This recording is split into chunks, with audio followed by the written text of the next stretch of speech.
good. Awesome. So we're here for episode 27 with Kevin Webb. Kevin, how are you?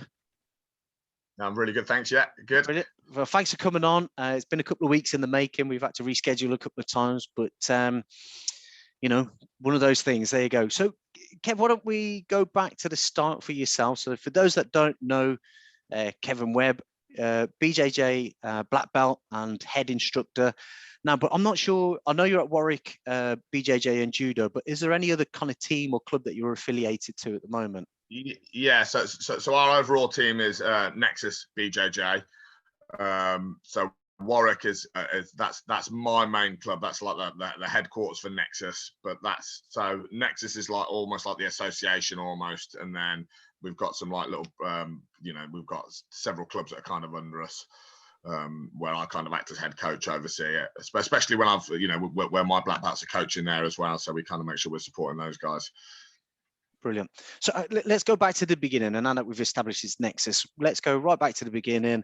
And I suppose, how did you get into martial arts? And then how did you get into BJJ? I suppose for me, it started in the 80s. I'm getting old now, so I've been around a while. The same way that most kids in the 80s got into martial arts, watching the Karate Kid and Bruce Lee movies and Van Damme movies and stuff like that, wanting to be able to do that stuff. And then I went through a whole host of different martial arts. I did Aikido as a little kid, then kickboxing, Taekwondo, got black belts in both of those, did a little bit of boxing, did the JKD thing, so became an instructor in JKD Filipino martial arts, constantly searching for the one thing. And then I can't remember how old I was when somebody had a VHS copy of UFC 4, and there was, what was his name, Ron Van Cleef was the first guy that Hoist Gracie fought, and I thought this old dude was like an 8th degree black belt. I thought he was going to clear up. He was like ripped up, he looked like Van Damme, he was throwing all these kicks, and he'd got this scrawny little Brazilian in the first round, and that was Hoist Gracie, and Hoist fucked him up and then proceeded to go on and do that to everyone else that he fought that night. And that was the one where Dan Severn was on top of him for like 15 minutes. And I thought, oh, this is looking bad. And then just out of nowhere, he puts a triangle choke on. I've never seen anything like it. And I was like, shit, I need to go and learn Brazilian Jiu-Jitsu. People responded two ways, I think, when that happened back when I was there. People just went into straight up denial about it, or you had to look at it and go, I've got to change what I'm doing. So that's how I got into Brazilian Jiu-Jitsu. And then I was also lucky in the fact that the first guy I met was just a skinny Brazilian named Braulio Estima. He was a brown belt at the time. And, like I said, when you watch the Kung Fu movies and you're waiting for the little Chinese man to throw you all around the room, and it never happened. It was, everything I did, I was always a little bit, it's not real, it doesn't work. And then, yeah, this guy tossed me around, threw me around, and assaulted me for the best part of 5 minutes. And my eyes were open from that point forward. How did that meeting come about? How did you and Braulio come to kind of connect with each other? So I'd been like at the time you couldn't access Brazilian Jiu-Jitsu anywhere. Guys, blue belts were doing seminars around the UK at the time when I started doing Jiu-Jitsu. If you'd got a blue belt, you were the best grappler in the UK at that time. I'd only I hadn't been driving very long. So Gracie Barra Birmingham was always a big trek anyway. And Maurizio had left at that point. So there were only blue belts coaching there anyway. And I was like, oh, I'm not too sure. But I contacted them. And then a few months went by, and they sent me an email saying they'd got this young Brazilian over, Braulio Estima. And I thought, oh, wow, he's a brown belt. He's going to be pretty good. I thought I'd do all right against him because I was doing the JKD thing. I was like, was tapping everybody out in the gym with the bit of grappling I'd learned, and I thought he'll probably beat me, but I'll do all right against him. So I got this email. I thought I'll go down and see him. Went down to Stevie B's where he just started training at, and it was just horrendous. It was being toyed with, so like a small child like playing with his dad type thing. It was just ridiculous. And were you sold on it at that particular point? I was sold on it before I got there, really. I mean, I knew about Brazilian Jiu-Jitsu. I think I was sold on it the moment that I saw Hoist Gracie dominating all the UFCs. I think it was pretty obvious, but I still thought, and everybody's a little bit delusional. That's the curse of men, unfortunately. Everyone overestimates their fighting ability by a factor of about 1,000. So I thought I'd probably beat me, but I'll equip myself well, and it just didn't go down like that. So yeah, I was sold on jiu-jitsu before I met him, and then 15 seconds, he was literally helicopter arm barring me, he was spinning me around, literally like a dad does with his son, and like throwing me into arm locks, one after the other, and I was just like, shit, you know, I've got to learn me some of this. So that's what happened. So you kind of you were really there in the early days from like Braulio's kind of inception in the Midlands and what he's built up and what he's essentially achieved. You were kind of one of the kind of earlier members. I've had quite a few of the older guys. I lost you. Oh, sorry. Can you still hear me now? Yeah, go on. You cut out a bit. Go on. I got early and then you cut out. Sorry, say again. So yeah, so you were there in the early days, weren't you? Essentially, with some of the core members like Dave Iverson and Stuart Gwilt. Dave was after that. So yeah, I mean, I was there. I was there. You know, Dave was a year or so after that, if not a bit more. You know, I think I was a purple belt when Dave Iverson was a white belt. So you know, yeah.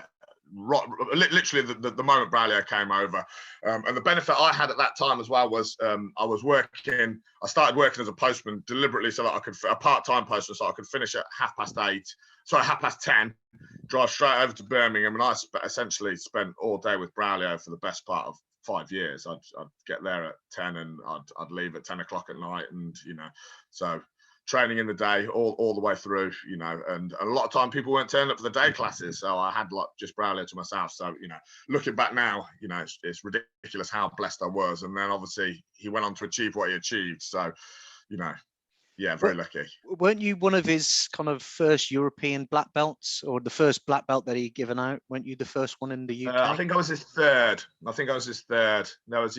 There was a bit of contention over that, but yeah, he gave Chew his black belt first, but Chew was like a masters athlete. He was a lot older, so the standard that he was being held to was a little bit different to me.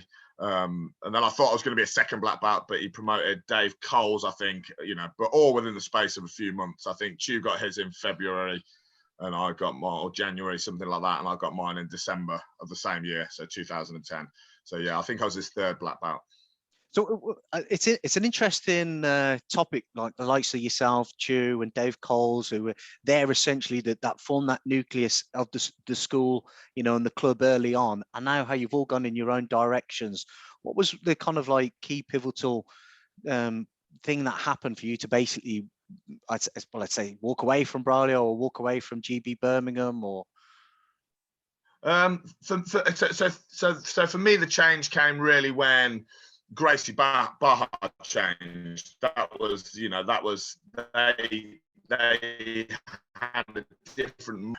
This is where you've got to be very careful with the political questions, because you know, Braulio means a lot to me still. You know, when I see him at competitions, me and Braulio have, you know, still a very, very amicable relationship. You know, and I'd love to still train with him, but what I didn't want to do was be confined by the Gracie Baja curriculum. So, you know, they have their own curriculum that you have to teach. You have to pay, you know, an affiliation fee. You know, Gracie Baja set up as a business now. So that's the reason why a lot of people have moved away. I think it would have been different if a lot of the core guys have come up through that system, which is what will happen now. So a lot of the black belts there now started when that system was implemented. You know exactly what you're getting. The system changed from under us a little bit, and I think that was the primary reason for it, you know. Okay, so it was more or less business related, essentially. Yeah. In essence, but business related, and the fact that I like to be able to teach what I want to teach when I want to teach it. I don't like the idea of forced curriculums. I like to be able to give my guys what I think they need. I like to be able to evolve as well. I had a real issue as soon as something's down in a syllabus. You know, we've had, since like some of the early Gracie Baja curriculums in, you know, we've had the big leg lock revolution, like things, you know, our sport is still in its infancy almost. It's, you know, it's evolving. Some of the best coaches on the planet for some of the modern stuff, the berimbolo game, the modern leg lock game, you know, they're purple belts.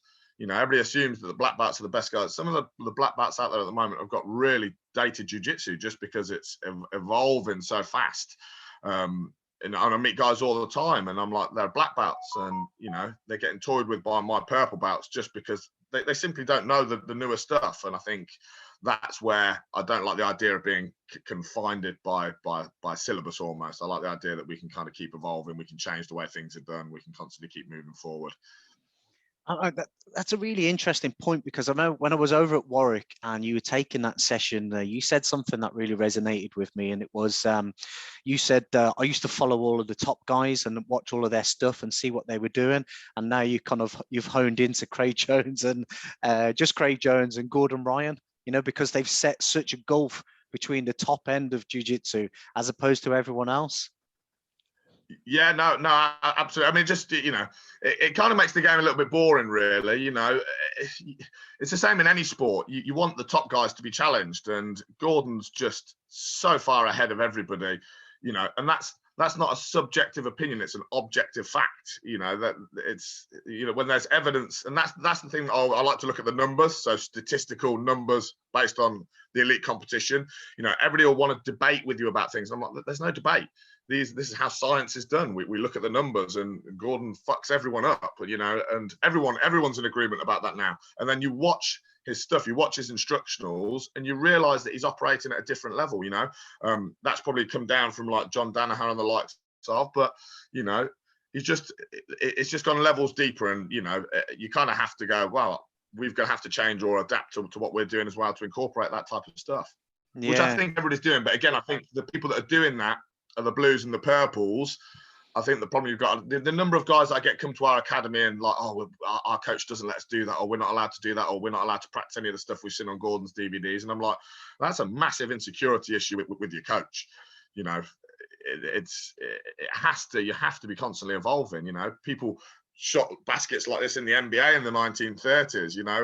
They don't do that now. Things have evolved, and I think that it becomes sad when people are confounded by like these old style methods almost. Or a curriculum. Or a curriculum, yeah. Or a fourth curriculum, exactly, yeah. Well, I think that's a good topic for discussion, but we'll leave that for definitely another day. So when it comes to kind of like your teaching and your influences, who do you kind of draw from? What you said about like Craig Jones and Gordon Ryan. What's your opinion on John Danaher and his kind of approach or his philosophy to teaching? He's revolutionised the sport. There's the best coaches now are just John Danaher ripoffs, and almost rightly so too. I mean, 10 years ago, if you'd have said, I need to learn some leg locks, you'd have probably said, go to a Sambo guy, the Russian Sambo guys, they're really good at leg locks. You look at the face of jiu-jitsu now, and you'd be an absolute fool to say that. Those guys can't hold a torch to the likes of your Eddie Cummins and your Craig Jones, your Gordons, when it comes to the leg locking game. And the interesting thing is, like Gordon and Craig and all those guys have almost moved away from that. It's the fact that he's, John's great at looking at the weakness. I think his biggest asset in what he's done is he's looked at where it's weak, and he's added the things, and he's constantly trying to look and go, right, this is where we need to improve as a sport. And there's absolutely no denying that if you watch the current North American trials, the game's different. Compare that to the North American trials from 10 years ago. The game has completely evolved, and it's because of him. So, I think he's done as much for jiu-jitsu as the likes of Helio Gracie has done. I think that's he's the man. Do you think he comes under quite a bit of flack? I've picked it up, seen some stuff out there on social media and kind of YouTube. Do you think he comes under a bit of flack for the fact that he himself hasn't been in a single jiu-jitsu, and he admits this himself, he hasn't been in a single jiu-jitsu competition, yet he just keeps producing champions? I know the team is split now, but prior to them splitting, that team was just phenomenal, wasn't it? Yeah, but even the guys that he coached in MMA as well, don't forget he was GSP's coach for all those years. He kind of got into coaching submission grappling in sort of 2010 and revolutionized the game 5 years later. He was there doing his thing before, and the other thing was like Hodger and Braulio, that's where they'd go to train for their ADCC preps in New York as well. So, some of the coolest things I ever learned, like, right when the lockdown thing came in from the Eddie Bravo thing from Half Guard, and Braulio came and just, it's really easy to get out of do this. This is, and I was like, where'd you get that from? It's like, John Danaher showed it me in New York. He's been doing this thing for a lot of time, and, I don't think he really comes under any flack. Again, how could he? Maybe in the early days, maybe 5 years ago, but he's never competed. But I mean, you've just got to be, Mike Tyson's coach never really fought either. You know, it's like, what's that got to do with anything? You know, I think the problem you get is people now try to, you know, because I think you should compete. I think the best coaches generally are ex-competitors, and John Danaher is one of the outliers, you know. But no, I don't think he really comes under any flack. I mean, you know, he's produced the best team ever. What about your own competing days, Kev? Are they behind you now, or do you still kind of look to kind of compete in the future? I'll still do the odd comp. I like the super fight things. You know, if I can get those lined up, or I get asked to go on a show, I'm more than happy. I'm not too interested in doing tournaments where I've got to pay an entry fee and I've got to be sat around all day long, and I don't know when I've got to fight, so I don't want to be waiting in, you know, in those kind of sports halls all day long and not knowing when I'm going on, and then fighting and cooling down and having to go back on and competing. Now, I've got no aspirations to do that, but you know, the big tournaments and the big shows and things like that, if I ever get asked to go on those, you know, but I'm an old man now, mate. Nobody's gonna want me on the shows. Well, that's a great segue to the next question. How old are you now, Kev? I'm 40 now. 41 in April. Okay. So I'm a little bit older. I'm 42. And how do you maintain that level of training as well as managing or alleviating any type of injuries that you might pick up on the way? I train my ass off harder than ever. You know, I mean, I work as an S&C coach anyway. That's kind of the thing that I do in the day. But you know, I tell people, you lift weights in your 20s for vanity, you lift weights in your 40s out of necessity. You know, I've trained hard. I train harder than I ever have done, just so that I can get out of bed in the morning and keep performing and functioning. You know, it's fickle to say, but my business is still very strongly based on the fact that I can still perform on the mats and I can still roll with the guys. I think, you know, it becomes very difficult to say your stuff works unless you can prove it works. You know, people are still, you know, and rightly so too, but there has to be a cut-off point, you know. But again, I think that's partly due to the sport constantly evolving so quickly as well.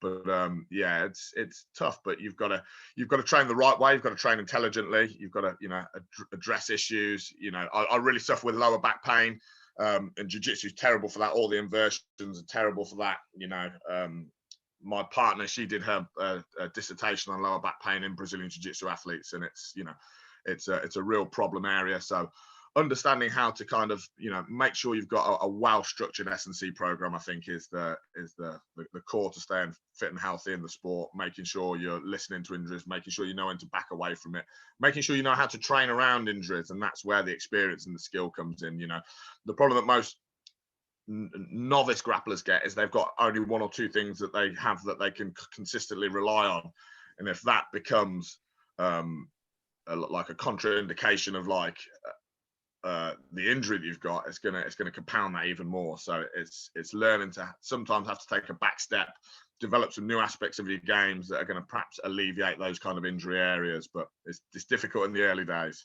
Yeah, definitely. That's interesting what you said about your partner. Sorry, what's her profession? Is she a physio as well, or?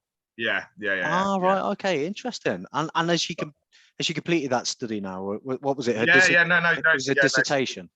Yeah, this was years ago. Yeah, she's been working as a therapist for quite a few years now, and cool. You know, I break them, she fixes them. That's the general rule we have with it.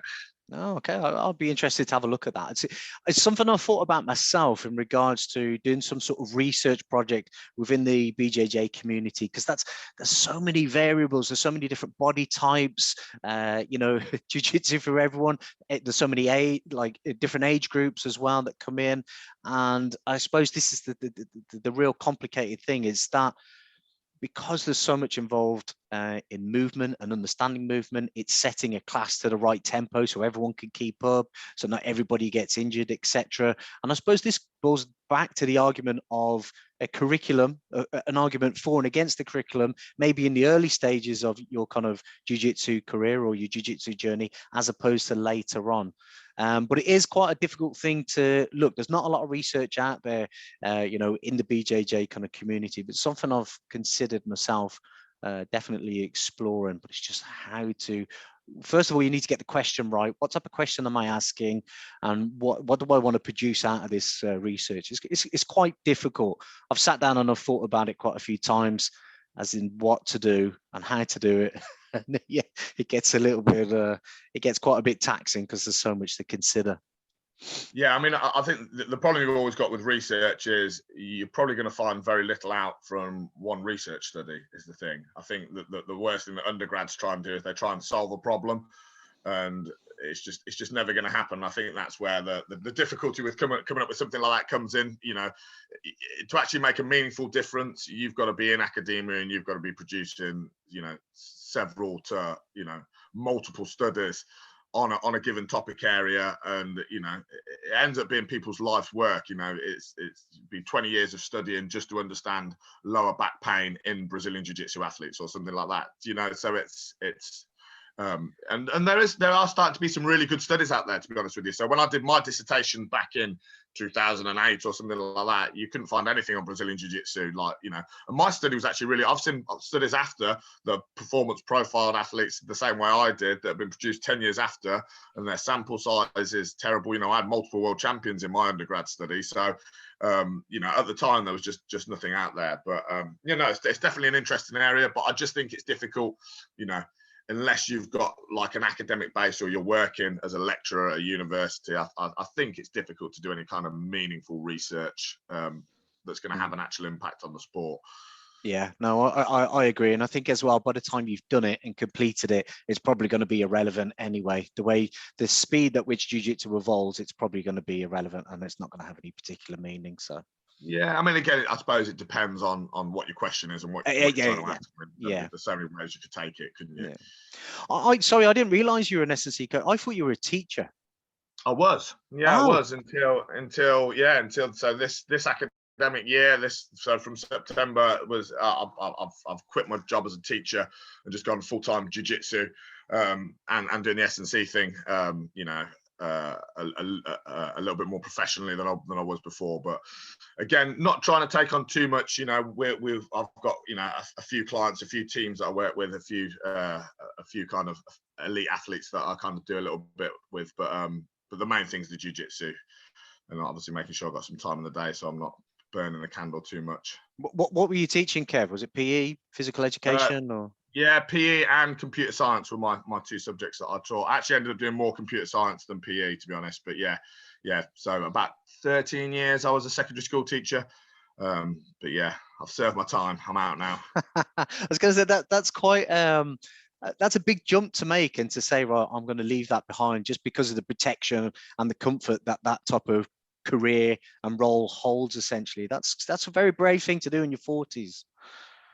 Yeah, no, for sure. But the great thing about being a teacher, the thing that, you know, it's one of those safe professions that you can always go back into later on anyway. You know, and supply work's super easy to get. You know, the teachers are so stressed that there's always tons of supply going on. So I kind of figured that if anything got really dark and bleak, that I'd just go back and I'd do supply if I had to. You know, it's a scary time now doing it as well because we're right in the midst of COVID. So you've always got that potential of the gym being shut down at any point, which would, you know, be crippling from a business perspective. But you know.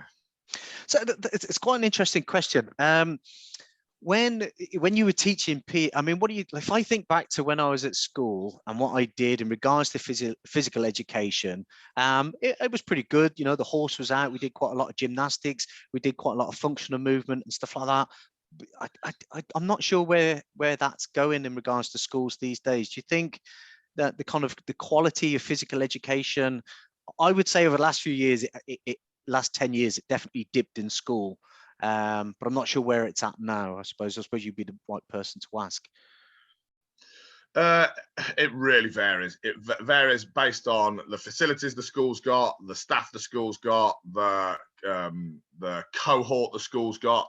You know, there's just such a variety there. You know, if you're in a posh grammar school in the middle of Warwick, for instance, then the standard's going to be pretty high. The facilities are going to be good. The kids are going to be eager.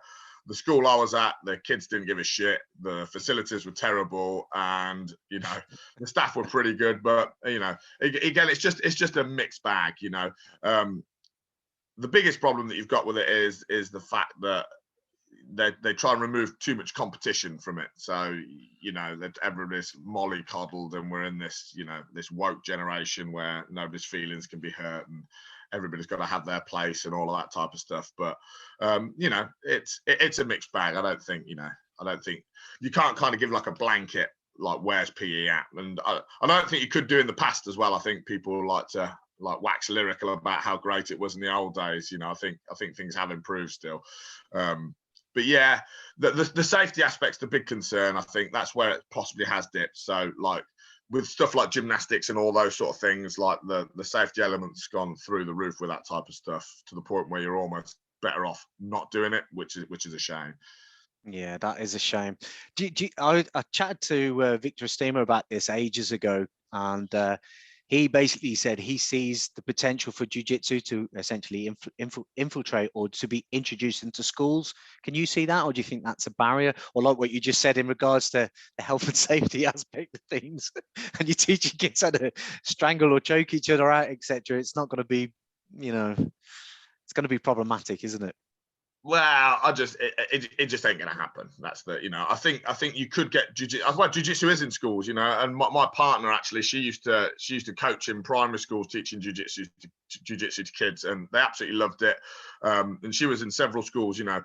She's a phenomenal coach, and she would make it work wherever. The teachers loved it. I think the problem you're going to always have is finding staff to actually implement it is going to be your problem, you know. Yeah.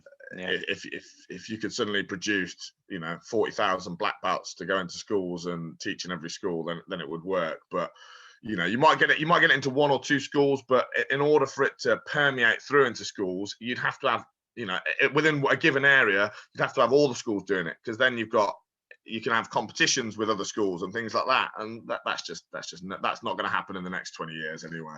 Yeah. Okay. So was it approximately 10 years ago, which I found was fascinating when I was researching, you actually suffered a stroke, and was it a heart issue as well?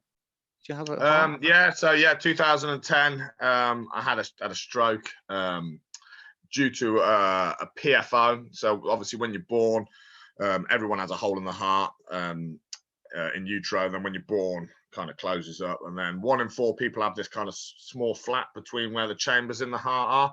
Really, really common, but obviously people don't train the way I do and put their body through the abuse that I put mine through, because the heart kind of acts as like a filter to stop all the debris and shit in your body going up into your brain. And obviously I was smashing my body about and making it do things that normal people don't.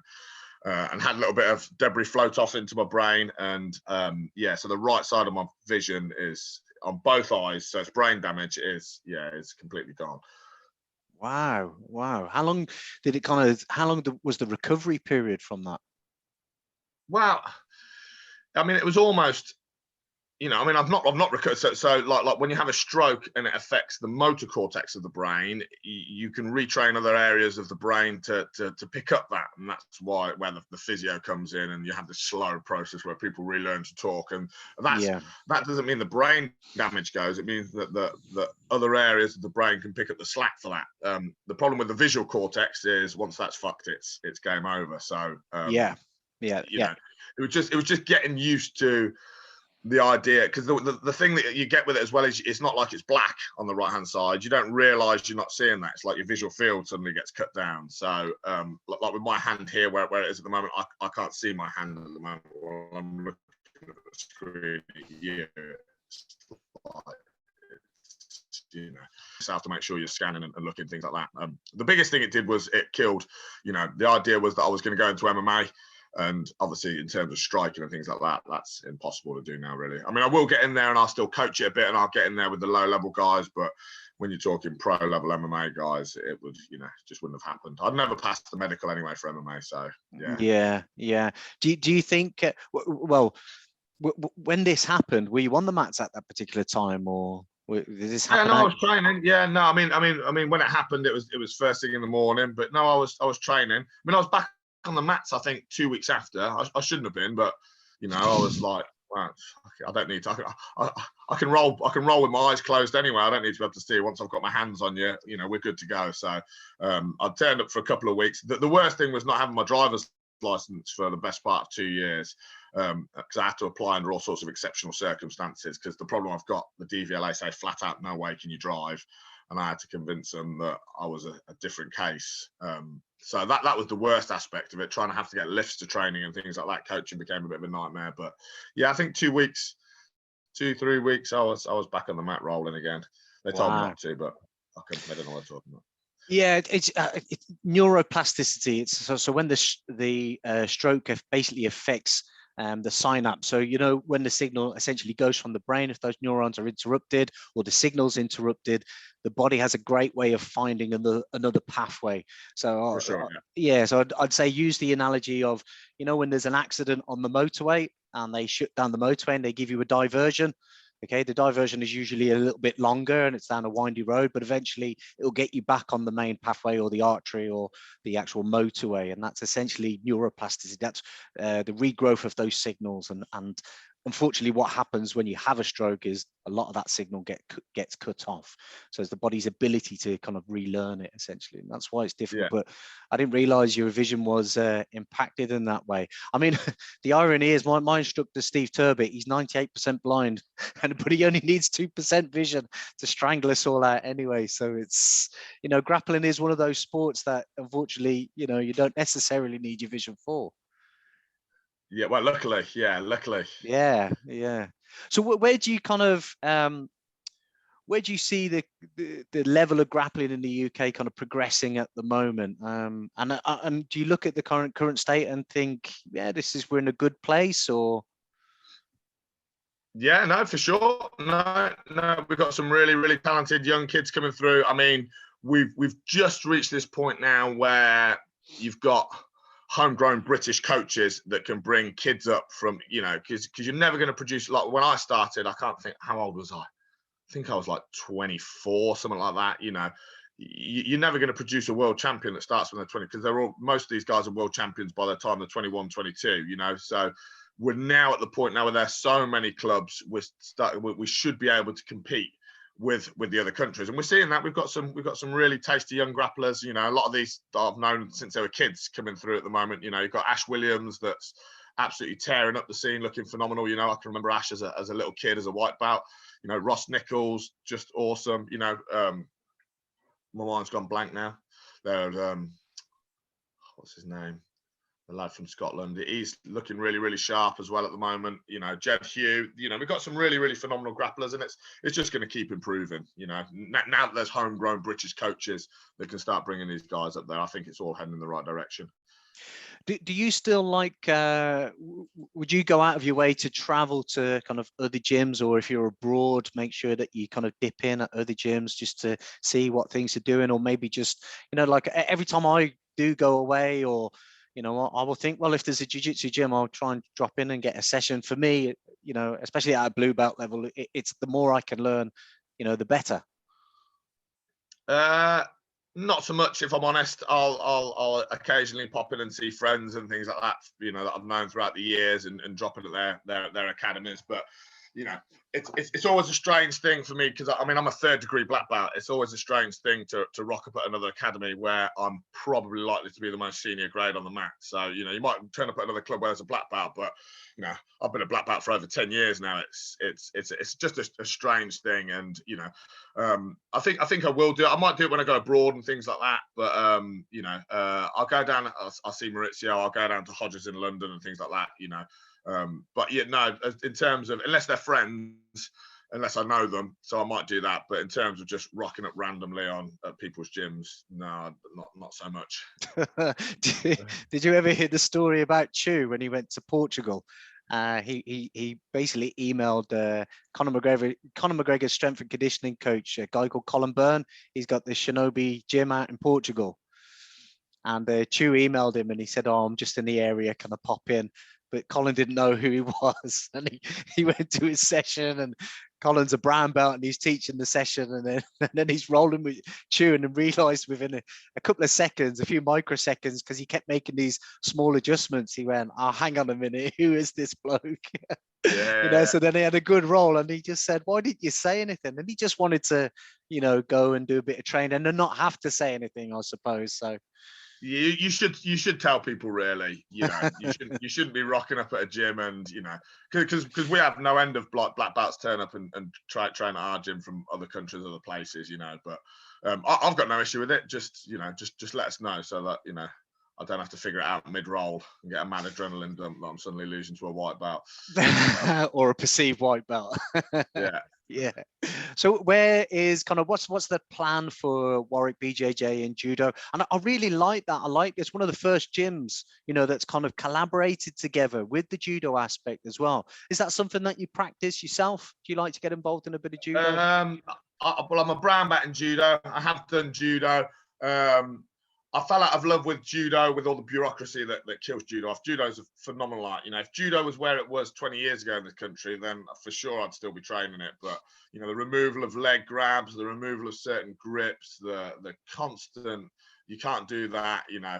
I remember as a blue belt triangling judoka at Solihull Judo Club, some black belt, and he picked me 0.5 millimeter off the floor and put me down and said, "You've got to let go now, because obviously, yeah, I'd have like broke your neck in the street fight." And I'm like, "You picked me an inch off the ground. Why was that?" You know, it's the fact that you have to let go of submissions if somebody pulls you 1 millimeter off the ground and things like that. It's just stupid rules, you know.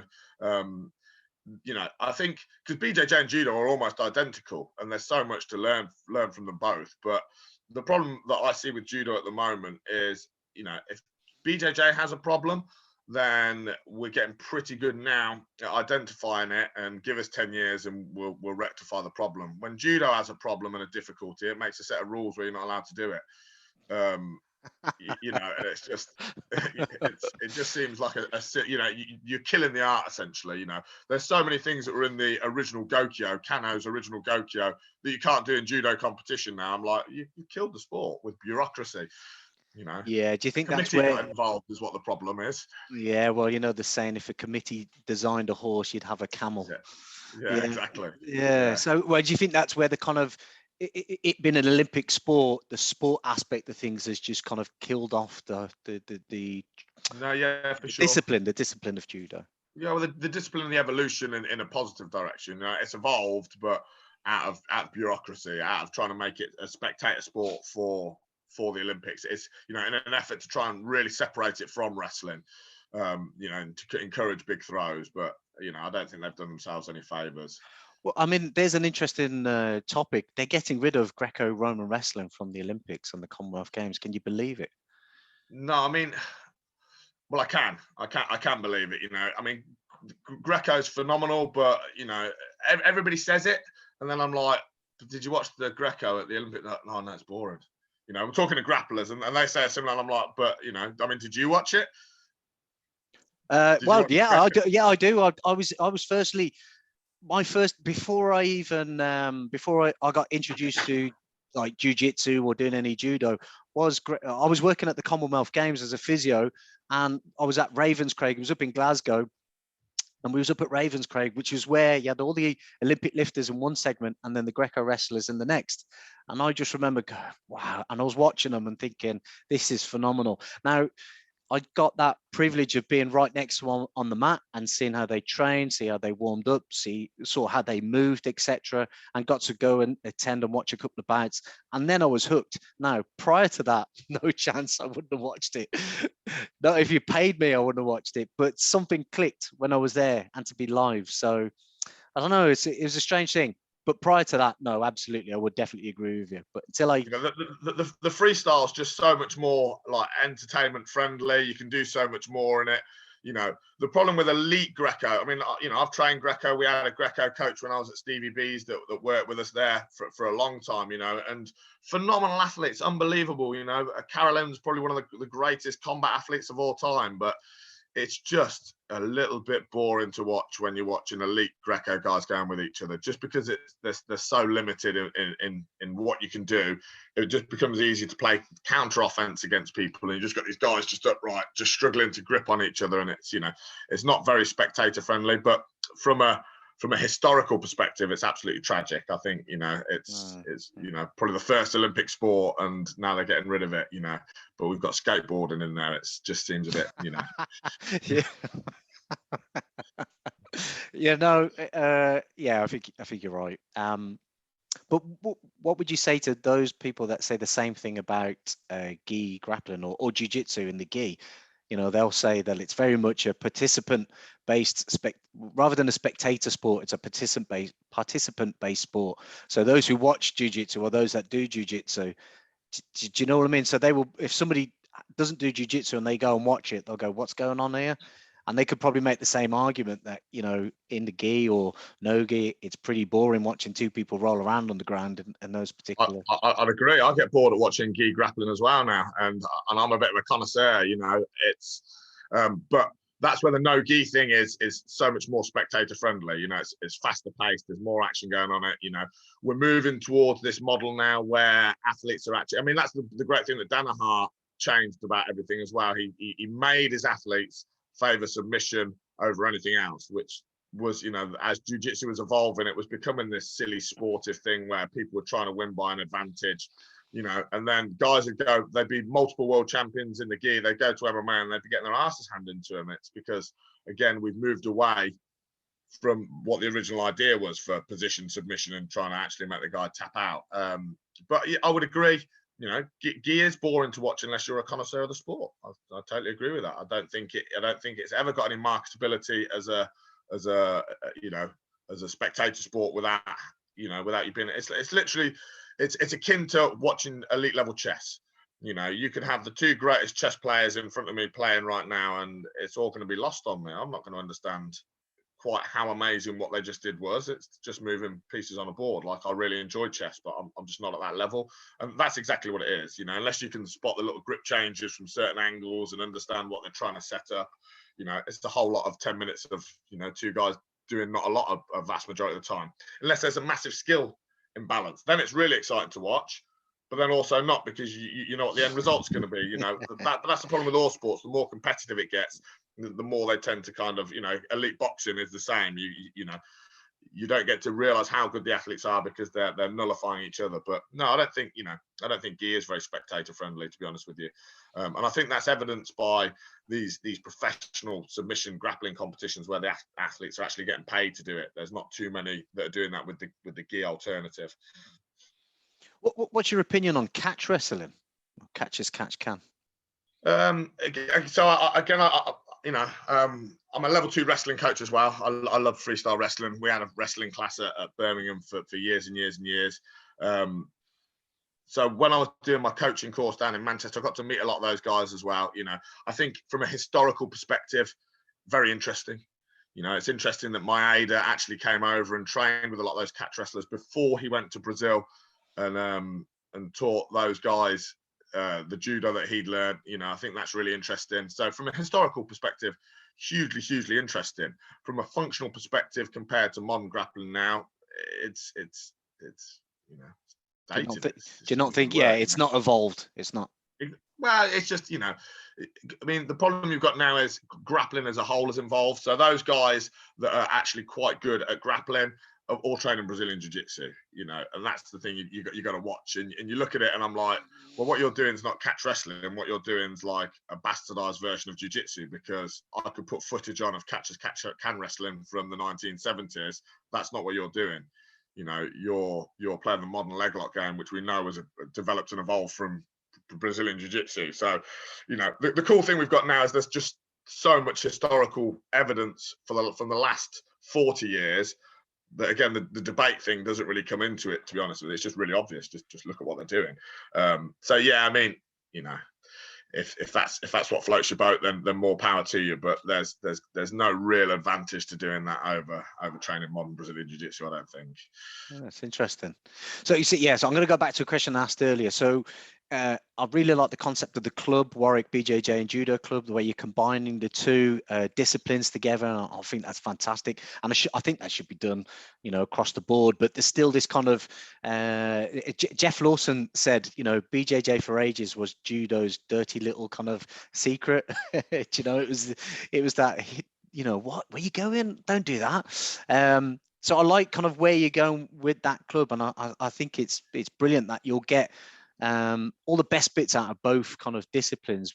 What's the kind of plan? Are you going to expand as Nexus? Are you going to open up more schools? Where are you going? I mean, the plan at the moment is just to keep building Warwick. I mean, in terms of like what you said about the two disciplines, it's interesting, but we get a very, very small amount of cross-pollination still between the two clubs. So we tend to have the guys that do the judo, the guys that do BJJ, then very few guys are doing both. So, you know, I would like to see that change, but it's just difficult with the amount of jiu-jitsu classes we have, you know, to get that cross-pollination going on. As far as one of your instructors, Tom, he is black belt in both, isn't he? Which is, you know, it's getting a bit of a rarity. You don't see that much. Yeah, he is. Yeah, but he doesn't really train much judo anymore. Okay. So, you know, it's difficult to try and get that. You know, I'd like to see more of it. I mean, our judo coach Dave Nichols is just on another level, you know, and I'd like to see more of the jiu-jitsu guys getting to train with him. You know, it's literally like doing stand-up with like rolling with Braulio on the floor. It's, you know, if I can take the gi off him and I can shoot for his legs, things are a little bit different. But if I stand up there and do traditional judo with Dave, it's ridiculous. You know, he was on the national squad for, you know, over 10 years. He was ranked, you know, in the top 4 or 5 in Great Britain for, you know, well over 10 years. Just absolutely phenomenal. So it would be great to get the two training, but people just, it's really difficult to convince guys, especially the BJJ guys, to do judo. It just doesn't float their boat. And unfortunately, that I think is a result of the bureaucracy that's coming to judo. I think, you know, BJJ guys are used to being able to do what they want, and there's just too many rules. You can't do that. You can't grip like that. You can't do that. You can't stick your bum out. You can't do this. You're going to get penalized for that. And that's where I think, you know, judo has to make some changes, and then you'll start. But what I tried to do, you see, judo, once BJJ started to come on the scene, judo tried to separate itself further because it wanted to be its own thing. It didn't want that cross-pollination. It didn't want that kind of like mixing of ideas. It wanted to have their own thing and keep that. And, you know, I think that's really kind of damaged judo and the kind of uptake in kind of the number of people that are participating in the sport. So if anybody does kind of in the Warwick area want to start, what's the best thing? How can they reach out to you, or how can they start attending judo or BJJ at your club? Well, we've got a website. If you type in, you know, BJJ or judo Warwick, you put those two things, you know, I think our website comes at the top of the Google search engine. We're pretty easy to find. We've got a full-time academy on Halbert Industrial Estate in Warwick. So, you know, just come down. You know, the number of drop-ins we get of people just turning up is really good at the moment. The club's grown at a fantastic rate. You know, we've got beginners courses running. You know, I think we had like 40 people on the mat the other day for the beginners course. You know, wow. So you know, really exciting to see the evolution of the sport and see where it's going. And you know, people are more than welcome. You know, we've got loads of guys that train at all sorts of different academies that, you know, come along to our club, and I'm pretty sure they're not telling their coaches they're training somewhere else. But we don't have any politics. You know, we've got guys from Gracie Baja training with us. You know, there's 2 or 3 of those guys there that are training with us that I'm sure, you know, their instructors don't know that they're training with us on a regular basis. But you know, I don't care really. I've got the politics side of things really irritates me. I think we'd all do a lot better if everyone trained with everyone. But totally agree. Couldn't agree more. Especially coming into it a little bit later, you just think I'm too old for all of that. I just want to train and I just want to get better. And I do always make a point of trying to get to as many gyms as possible, just because I want to meet people. Like when I met you at your gym on the mat, and I was like, oh, I've been kind of stalking you in the background. I want to have you on the podcast and have a chat and get your opinion on things, you know, because especially the history and you've kind of been there from the beginning. So it's nice to get everybody's different perspective. It is. And, you know, you should get out there and sometimes it can be uncomfortable, and put yourself out of your comfort zone when you go to a different gym, you know, and expect for people to be a little bit like, oh, who's this? You know, yeah. I've found it very welcoming at your gym, and I credit to you. Well, we are. I think that's one of the big things. But I think the guys are so used to seeing and training with us. People are used to it. It's not a thing, and we've kind of made a big deal right from the get-go about making people feel welcome and not having little cliques in the gym, and that's like, it really does my head in. So, you know, don't, you know, and the other thing that really grinds my goat is, like, you know, when you've got senior grades talking down to people and treating them like shit, and I'm like, fucking, you might be a black belt in jiu-jitsu, but he could be a heart surgeon, you know. He might have been doing open heart surgery all day. He saved 4 people's lives, and you're talking to him like a dickhead just because he's a white belt in Brazilian jiu-jitsu. It's like, you need to get a fucking grip. It's, you know, so it's you know, one of our big things is we try and make everybody feel welcome. You know, there's no little cliques in there, and because we've got so many talented guys on the mat as well, if people do turn up with a bit of an attitude or an ego, they tend to get nailed pretty quick as well. So, you know, it's, you know, super welcoming. Everybody's dead friendly, but if people rock up with a bit of an attitude, then they normally walk out without the attitude, or being put in check a little bit. Yeah. And just to finish, you recently promoted Jimmy Warled, I see, to black belt. Yeah, long overdue. Fuck, he's just an unbelievable athlete. It's I mean, I knew he was good. It was long overdue. My big thing is I refuse to ever be one of those black belts that promotes guys without having trained with them. So you know, Joe Taylor, who's the coach at Hardy Wallhead's been with me since white belt. I've promoted him through all of his belts, and he's the black belt coach there. And we spoke about it. Me and Tom Corhay, one of my business partners in Nexus, and you know, for over a year we were like, wow, Jimmy probably needs his black belt, but he's literally, you know, in the gi as well. So we're not, you know, he's not one of those MMA guys that just trains a bit of jiu-jitsu. In the gi, he's one of the toughest roles I have, without a shadow of a doubt. You know, he's just an absolute beast, you know. And I'm rolling with him on the floor, like really struggling, going, fuck it, if he was punching me in the face right now, this would be a whole world of hurt. You know, it's really humbling for me to know how vulnerable I still am against some of those guys. Yeah. He used to instruct the MMA class at the first gym I started off, which was Lions in Coventry.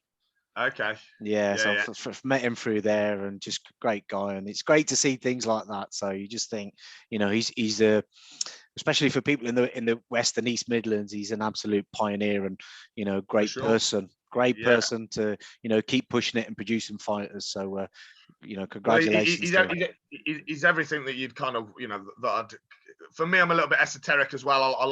I'm never going to promote someone that I don't think has got good values. And like, Jim is one of the sweetest, nicest guys you'll ever meet. He's just an absolute sweetheart, and, you know, it will chat to anyone, has no ego. It is like, you know, I mean, the man's fought in the UFC.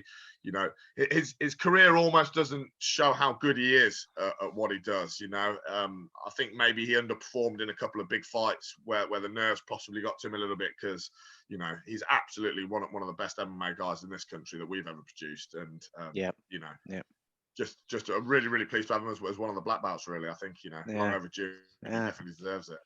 Good stuff. Well, Kevin, thanks very much for your time. I've kept you long enough now. I am conscious of the time, and we're going to scoot, and you've got things to do. But this has been great. I really enjoyed it. Thank you very much. Anybody that wants to reach out, they can find you on social media, Instagram. Is it Facebook? Facebook, Facebook, Instagram. You know, the website's always a good one to contact. The website, and then obviously go through the club as well. If anybody wants to rock up and start training BJJ or judo, they've got Warwick BJJ Club and judo within the West Midlands. Awesome. That's great. Cheers. Thanks, buddy. Cheers. No, you're more than welcome, mate. Thanks very much.